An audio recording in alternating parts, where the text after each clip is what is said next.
ప్రకటన గ్రంథం 2వ అధ్యాయము 18వ వచనం. తుయతైరలో ఉన్న సంఘపు దూతకు ఇలాగ వ్రాయము, అగ్ని జ్వాలల వంటి కన్నులు. మన ప్రభు అయిన యేసయ్యకి అగ్ని జ్వాలల వంటి కన్నులు కలిగిన దేవుడైన, అంటే ఆయన నేత్రములో పాపము లేదు, పరిశుద్ధుడు పరిశుద్ధుడు పరిశుద్ధుడు కలిగి అపరంజి పాదములు పోలినవాడు. ఇప్పుడు 2 విషయాలు తెలియజేయబోతున్నాయి. ఒకటి నేత్రాలు, అగ్ని జ్వాలలు వంటి నేత్రాలు. 2 పాదాలు, అపరంజి పాదాలు, అంటే బంగారమయమైనటువంటి పాదాలు కలిగిన దేవుడు చెప్పు సంగతులేమనగా, నీ క్రియలను, నీ ప్రేమను, నీ విశ్వాసమును, నీ పరిచర్యను, నీ సహనమును నేను ఎరుగుదును. అద్భుతమైన మాటలండి. మరొకసారి చూద్దాం.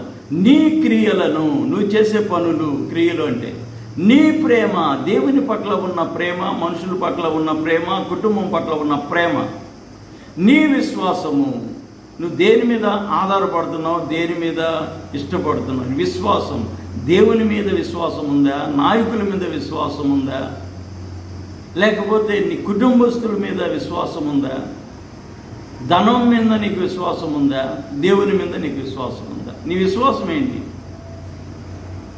నీ పరిచర్య, నువ్వు చేస్తున్నటువంటి దేవుని పరిచర్య ఏదైతే ఉందో ఆ పరిచర్యను మనస్ఫూర్తిగా చేస్తున్నావా, ఇష్టపూర్వకంగా చేస్తున్నావా, నచ్చినట్లు చేస్తున్నావా, ఏదో ఆ విధంగా చేద్దాంలే వద్దులే అన్నట్టుగా చేస్తున్నావా?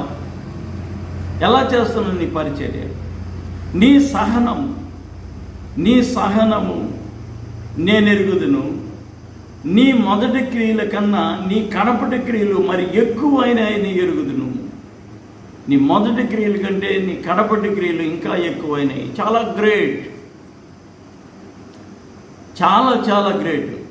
ఎందుకంటే మొదటగా దేవుని మీద ఆధారపడినటువంటి వాళ్ళు కొంతమంది చాలా విశ్వాసంగా ఉంటారు. రాను రాను రాను రాను సంవత్సరానికి వాళ్ళ విశ్వాసం తగ్గడం గమనిస్తూ ఉంటాం. కానీ ఈ తుయతైరలో ఉన్నటువంటి సంఘపు దూతకు ఏం చెప్తున్నాడంటే, సంఘానికి ఏం తెలియజేస్తున్నాడంటే, అపోస్తుడైన యోహాన్ ద్వారా చెప్తున్నటువంటి విషయాలు, ఈ సంఘానికి తెలియజేస్తున్న విషయాలు. ఏం తెలియజేస్తున్నాడు? నీ మొదటి క్రియల కన్నా నీ కడపటి క్రియలు మరి ఎక్కువైనాయి. చాలా గ్రేట్ అండి. నీకున్న మొదటి దేవుని దగ్గరకు వచ్చినప్పటికంటే ఇప్పుడు నీకు ఇంకా విశ్వాసం పెరిగింది. అయినా కూడా తప్పు ఒకటి నీ మీద మోపుతున్నాను. తాను ప్రవక్తనని చెప్పుకుంటున్న యెజబెలును, తాను ప్రవక్తని అని చెప్పుకుంటున్న యెజబెలు గురించి మీకు తెలిసే ఉంటుంది. పాత నిబంధనలో ఆహాబు భార్య అయినటువంటి యెజబెలు ఒక అబద్ధపురాలు, విగ్రహారాధికురాలు, మనుషుల్ని కపటంగా మోసం చేసేటువంటి వ్యక్తి, మనుషుల్ని హత్య చేయించేటువంటి వ్యక్తి, అబద్ధ సాక్ష్యాలు పుట్టించే వ్యక్తి. ఇంత దుర్మార్గమైన స్త్రీ బైబిల్ చరిత్రలో ఇంకొకరు ఉండరంటే నిజంగా నమ్మొచ్చు. అంత దుర్మార్గమైన స్త్రీ యెజబెల్ అనేటువంటి స్త్రీ. కాబట్టి ఏలియా ప్రవక్తని, రోషం కలిగిన ప్రవక్తని చంపించాలని చూస్తుంది. చివరికి ఏమైంది ఆమె బతుకు? ఆమె దగ్గరున్న చెలికత్తెలే ఆమెని మిద్దె మీద నుండి తోచేస్తే ఆ కిటికీలు పడి తలకాయ పగిలిపోయి, పొట్ట పగిలిపోయి, కింద పడి, కింద కోట దగ్గర కుక్కలుంటే ఆ కుక్కలు ఆ మాంసం తిన్నాయి. అరిచేతులు, తలకాయ తప్ప ఇంకేం మిగలేదు, అరికాళ్ళు అరిచేతులు తప్ప. అంత నీచమైనటువంటి వ్యక్తి ఆమె. ఇలాంటి వాళ్ళు కూడా ఈ రోజున మందిరాల్లో ఉంటున్నారు. జాగ్రత్త. అబద్ధాలు చెప్పి నిన్ను మోసగిస్తున్నారు. జాగ్రత్త. కొంతమంది ఉంటారు, మేము అడుగు పెడితేనే పరిశుద్ధాత్మ దేవుడు అడుగు పెడతాడు అనేవాళ్ళు.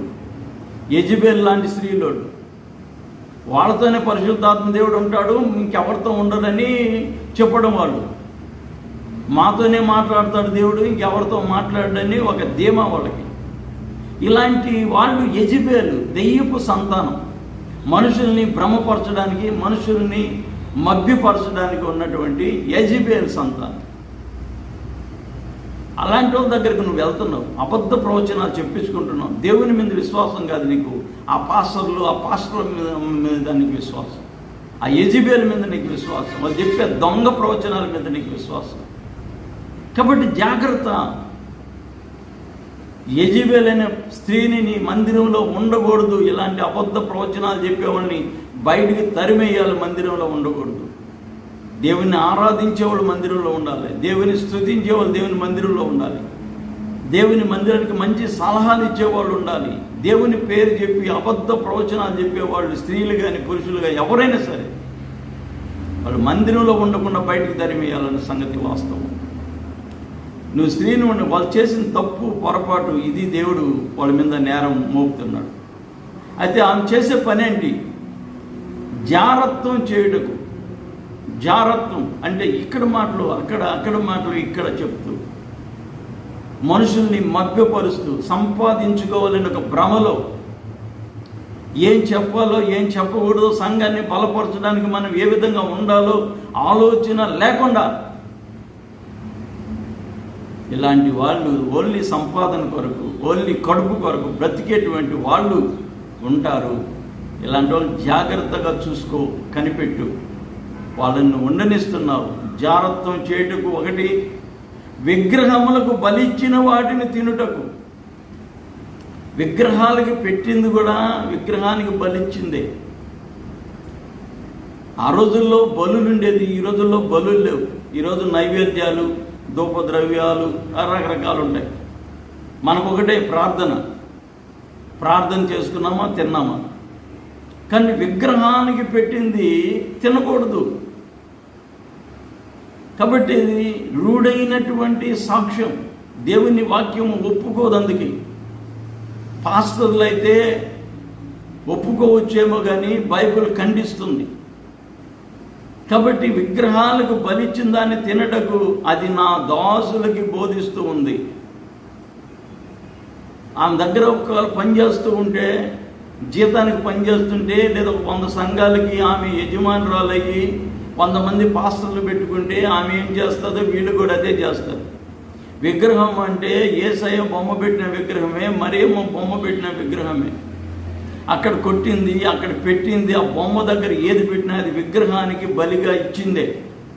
కాబట్టి అది తినకూడదు అనేటువంటి మాట ఈ వాక్యంలో రూఢిగా రాయబడింది. నా మాట సొంత మాట కాదు కదండి.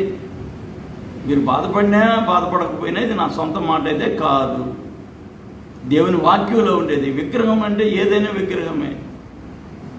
అది యేసయ్య బొమ్మ కావచ్చు, మరియమ్మ బొమ్మ కావచ్చు, ఇంకొక బొమ్మ కావచ్చు. ఒక రాయిని నిలబెట్టినా అది విగ్రహమే లెక్క. కాబట్టి విగ్రహం అంటే దాని పోలికలు, దాని రూపం కాదు కావాల్సింది, ఒక బొమ్మ. అది ఏ బొమ్మ అయినా కానీ అది విగ్రహం. అది నా దాసులకు బోధిస్తుంది. ఏం కాదండి, తినండి. తినకపోతే పరిచర్య ఏం చేస్తారు? విగ్రహానికి పెట్టింది చేదైపోద్దా? విగ్రహాన్ని పెట్టింది కుళ్ళిపోద్దా? అదే టేస్టే కదా. నువ్వు ప్రార్థన చేసుకున్నా అదే టేస్టు, ప్రార్థన చేయకపోయినా అదే టేస్టు. మందిరంలో పెట్టినా, దేవుని మందిరంలో పెట్టినా అదే టేస్టు, బయట రోడ్డు మీద పెట్టినా అదే టేస్టు. దానికి ఎందుకండి మీకు విశ్వాసం లేదా? పౌలు గారు ఏం చెప్పాడు? ప్రార్థన చేసుకుని తినమని చెప్పలేదా? మరి ఇక్కడ యేసయ్య స్వయంగా చెప్తున్నాడు, అది యెజెబెలు, అది దెయ్యం బోధ. విగ్రహాలకు బలిచ్చిన దాన్ని తినమని నా దాసులకి నేర్పిస్తూ ఉంది. అది ఒక తప్పు. నేను మీ మీద ఒక తప్పు మోపుచున్నాను. తప్పు అని దేవుడు చెప్తున్నా కూడా తిన్నారంటే వాళ్ళని ఏమనాలో నాకు అర్థం కాదు. నీ మీద ఒక తప్పు మోపుతున్నానని ఈ వాక్యం చదవలేదా పాస్టర్లు? తినేవాళ్ళు సందర్భాన్ని చదవలేదా? ఒకసారి మనం ఆలోచించాలి. ఇంకొక మాట కూడా రాసింది, నా దాసులకు బోధించుచు వారిని మోసం చేస్తుంది. మోసపోతున్నావు, నువ్వు మోసపోతున్నావు. ఒక సైతాన్ చేతిలో మోసపోతున్నావు. ఒక్క పూట కూటి కోసం తన జ్యేష్ఠత్వాన్ని అమ్ముకున్న ఒక భ్రష్టుడు ఏశావు. దేవుని ఆశీర్వాదాలు పోగొట్టుకున్నవాడు ఏశావు. కాబట్టి జాగ్రత్త. నువ్వు ఒక్క రవ్వ తిన్నంత మాత్రం నీకు వచ్చేది లేదు, పోయేది లేదు. కాబట్టి ఆలోచించి ఒక తప్పు మోపుతున్నాను అంటున్నాడు. విగ్రహాలు బలిచ్చి తినకూడదు అని చెప్తున్నాడు. అది మోసం చేస్తుంది నిన్ను అంటున్నాడు. నువ్వు మోసపోతావా? ఆనాడు హవ్వని మోసగిచ్చింది సైతాను. తింటే ఏం కాదు, తిను, దేవుడు తినొద్దు అన్నాడు, నువ్వు తిను. నువ్వు పరలోక రాజ్యానికి వేరుగా వ్యతిరేకంగా పరలోక రాజ్యానికి నువ్వు వేరైపోతున్నావు అన్న సంగతి గుర్తుపెట్టుకోవాలి. మనం నమ్ముకుంది దేనికి? దేవుని యేసయ్యని. మనం మరణించిన తర్వాత ఒక జీవితం ఉందని, ఆ జీవితం పరలోక రాజ్యంలో ఉందని, ఆయన మన కొరకు ఒక నూతనమైన పట్టణాన్ని తయారు చేస్తున్నాడని, ఆ పట్టణంలో యుగ యుగాలంటే నమ్ముతున్నాము. అదే విశ్వాసంలో కొనసాగుతూ ఉన్నాం. యేసయ్యని నమ్ముకుంటే కోట్లు వస్తాయని, యేసయ్యని నమ్ముకుంటే ఆస్తులు వస్తాయని, యేసయ్యని నమ్ముకుంటే ఇల్లు కట్టించేస్తామని కాదు నమ్ముకుంది. ఆ పరలోక పట్టణంలో నరకంలో పడకుండా యుగ యుగాలు దేవునితో కూడా జీవిస్తామని నమ్మాం. నువ్వు తినకూడదు, నువ్వు బాప్తిసం పొందుకున్నావు, నువ్వు తినకూడదు, బలిచ్చిన వాటిని తినకూడదు, విగ్రహాన్ని పెట్టిన తినకూడదు అని దేవుడు హెచ్చరిస్తూనే ఉన్నాడు. వాక్యాల ద్వారా హెచ్చరిస్తూనే ఉన్నాడు. నీవు ఆశబోతుతనంతో, నువ్వు తినాలని ఒక ఆశతో దేవుని వాక్యాన్ని పక్కన పెట్టి నువ్వు ఇష్టప్రకారం జీవిస్తున్నట్లయితే దేవుడు ఈరోజు నన్ను హెచ్చరిస్తూ ఉన్నాడు, జాగ్రత్త. కాబట్టి మారు మనసు పొందడానికి సమయం ఇచ్చినా కూడా మారు మనసు పొందకుండా తనకు నచ్చినట్టుగా తనకు వచ్చినట్టుగా నడుచుకోవడం వల్ల దేవుడు ఒక బాధతో ఒక మాట చెప్తున్నాడు.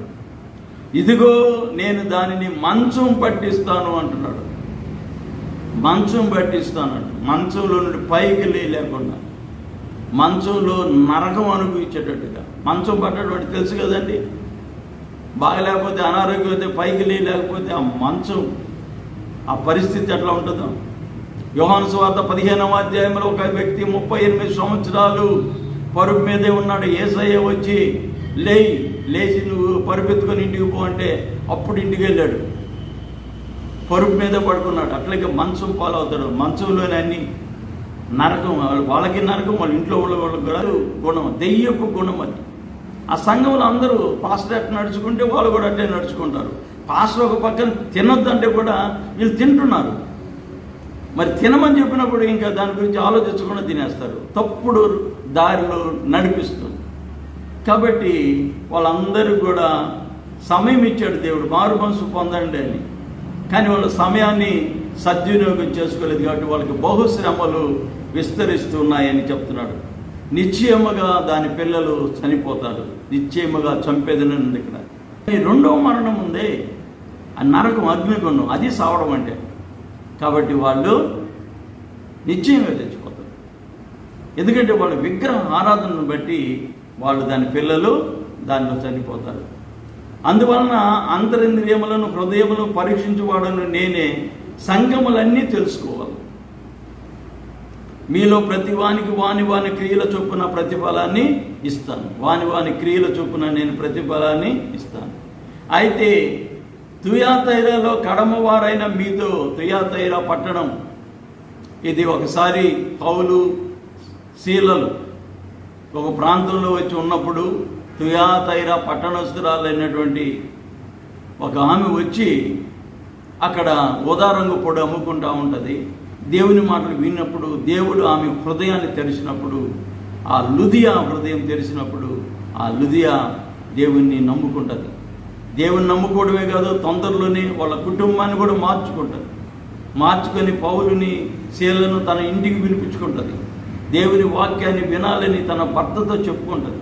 తన భర్త పిల్లలు కలిసి దేవుని వాక్యాన్ని విన్న తర్వాత వెంటనే వాళ్ళు బాప్తిసం తీసుకొని అందరూ దేవుని నమ్ముకుంటారు. ఆ ఇంటిని ఒక సంఘంగా ఏర్పాటైంది. తుయాతైరా పట్టణస్థురాలైన ఆమె ద్వారా ఆ ప్రాంతంలో ఒక సంఘాన్ని పౌలు గారు స్థాపించినట్టుగా చరిత్రలో మనం చూస్తాం.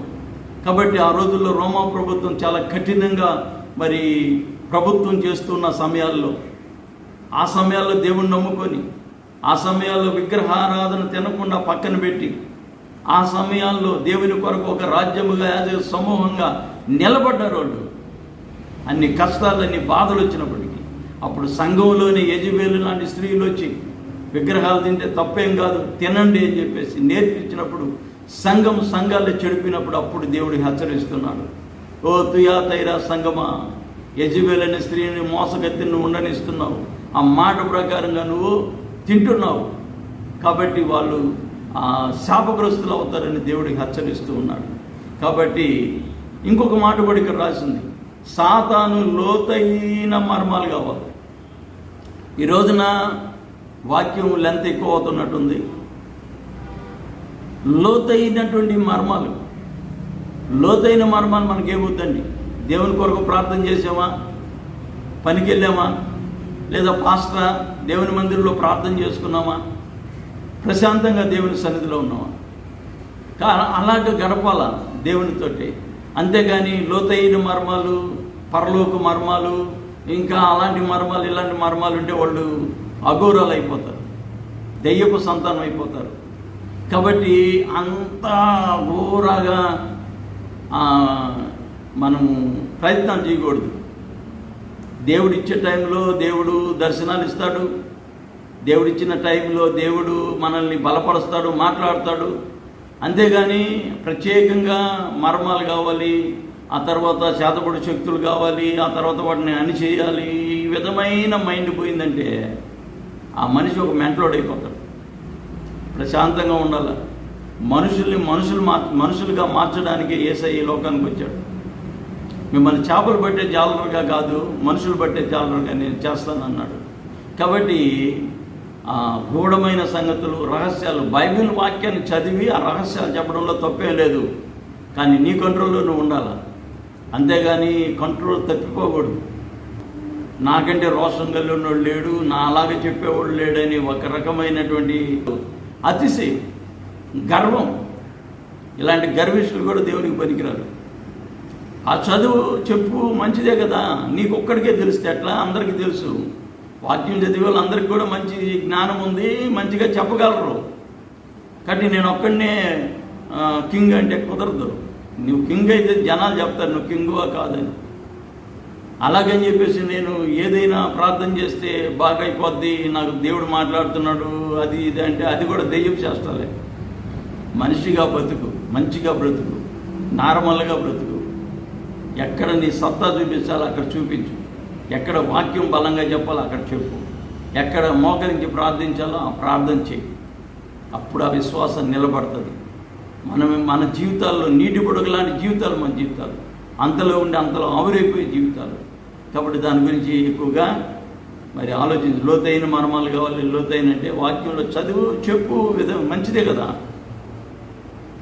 కాబట్టి నేను వచ్చే వరకు మీకు కలిగిన వాటితో గట్టిగా ఉండండి అంతే, ఏరే కావాలని కోరుకోబాకండి. ఎంతవరకు వాక్యం తెలుసో అంతవరకు. ఒకటి యెజబెలు మోసగిస్తుంది, సాతాను పెట్టింది తినొద్దని దేవుడు చెప్తున్నాడు, తినొద్దు. దొంగ ప్రవచనాలు వద్దు, గాలి మేడలు మనకొద్దు. ప్రశాంతంగా బ్రతకడానికి నేర్చుకోవాలి క్రైస్తవులు. అలాంటి వాళ్ళదే పరలోక రాజ్యం. నేను నా తండ్రి వలన అధికారం పొందినట్టు జయించి వారు అంతము వరకు నా క్రియలు జాగ్రత్తగా, దేవుని క్రియలు ఏంటో జాగ్రత్తగా ఆలోచించు. దేవుని క్రియలు ఏంటో జాగ్రత్తగా ఆలోచించు. కపెర్నహూముతో దేవుడు చెప్తాడు, కపెర్నహూమ ఆకాశం మట్టుకు హెచ్చించుకున్నదానా, నువ్వు నేల మట్టుకు దిగిపోతావు అన్నాడు. దిగిపోయింది ఈరోజు, పాడైపోయింది ఈరోజు. జయించేవాడు జయించినప్పుడు అంతం వరకు జాగ్రత్త. దేవుడు ఏం చెప్పాడు, మనం ఏం చేస్తున్నాం, దేవుడు ఏం చెప్పాడు, మనం ఏం మాట్లాడుతున్నాం, జాగ్రత్త. జయించిన వానికి జనుల మీద అధికారం ఇస్తానంటున్నాడు దేవుడు. నువ్వు ఈ విషయాల్లో దేవుని వాక్య ప్రకారంగా నువ్వు నడుచుకున్నట్లయితే జయించువానికి నీకు దేవుని మీద, జనుల మీద అధికారం ఇస్తానని చెప్తున్నాడు. ఇనపదండముతో ఏలుతా ఉంటున్నాడు. కుమ్మరు వాని పాత్రలు పగలగొట్టినట్టుగా పగలగొడతారు. ఆ రోజు దేవుడు కుమ్మరు పాత్రలు, ఇప్పుడు ఒక ఇనప రాడ్డు మన చేతికి ఇచ్చి కుండలు పగలగొట్టమంటే పెద్ద కష్టమేం కాదు, కొడితే పగిలిపోతుంది. కాబట్టి పగలగొట్టిండు. మరియు అతనికి నేను ఏకవ చుక్క ఇస్తాను అంటున్నాడు. ఏకవ చుక్క చాలా గ్రేట్ అండి. ఏకవ చుక్క కూడి పాటలు పాడతాయని వాక్యంలో ఉంది. అవన్నీ కూడి పాటలు పాడతాయంట. అంటే ఏమని అర్థం, నువ్వు ఏకవనే లేచి ప్రార్థన చేసే మనస్సు దేవుడు నీకు ఇవ్వబోతున్నాడు, ఆ వెలుగు నీకు ఇవ్వబోతున్నాడు.